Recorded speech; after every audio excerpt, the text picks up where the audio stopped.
قبلہ مفتی صاحب کوئی ایسا وظیفہ بتا دیں جس سے ہمارا قرض اتر جائے، جزاک اللہ تعالی۔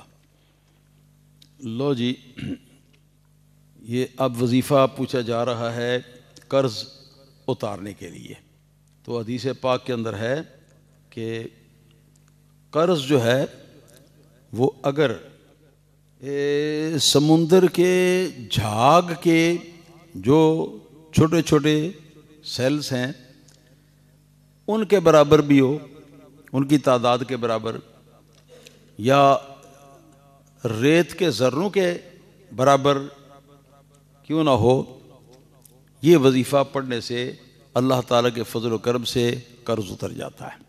یہ وظیفہ کیا ہے؟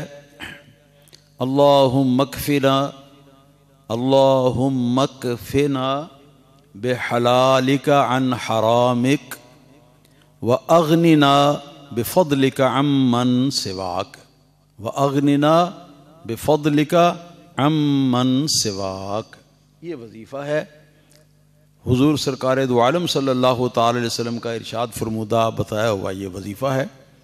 اس کو کثرت کے ساتھ پڑھیں گے تو انشاءاللہ تعالی وہ دن پھر دور نہیں رہے گا جب آپ کا قرض جو ہے اس کے اتارے جانے کا سبب اللہ تعالیٰ کی طرف سے پیدا فرما دیا جائے گا۔ اللہ تعالیٰ ہمیں اپنی یاد کثرت کے ساتھ کرنے کی توفیق عطا فرمائے، اور اللہ تعالیٰ ہماری غلطیوں کو، ہمارے گناہوں کو اپنے حبیب صلی اللہ علیہ وسلم کے صدقے معاف فرمائے۔ اللہ پاک ہماری اور ہمارے تمام ساتھیوں کی دینی، دنیاوی اور اخروی مشکلات جو ہیں ان کو آسان فرمائے۔ اللہ پاک بیماروں کو شفائے کاملہ عطا فرمائے، آمین ثم آمین۔